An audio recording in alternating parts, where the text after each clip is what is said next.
This may be important.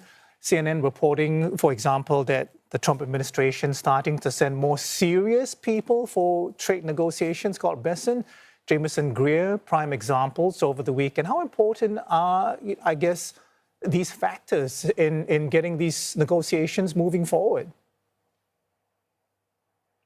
Well, I think personalities matter quite a bit in this Trump administration. They have a very small number of people driving trade, and most of them are not trade experts. The one exception to that is Greer, who is the USTR, the U.S. Trade Representative, or basically the trade minister. He does know what he's talking about. And so having him present is, I think, a good sign. And it's a sign that the talks are going in a direction that feels more familiar to all of the other partners, right? Because they know what kinds of things he's likely to put on the table. They have the same kind of language with each other.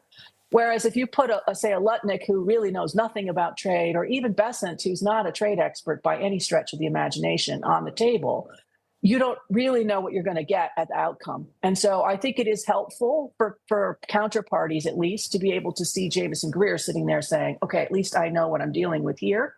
And then we'll deal with the rest of the demands, the complaints, the complexity later.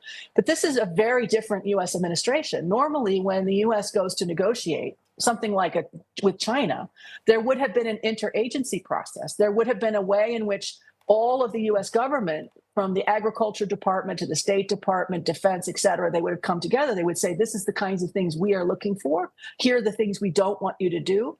This is the sort of, what we expect. Go negotiate, bring it back to us. We'll review that. But under this Trump administration, it's really being run by a handful of people who are doing everything, which means that their focus is not what it should be. And they're trying to slam together a whole bunch of deals in a very short amount of time.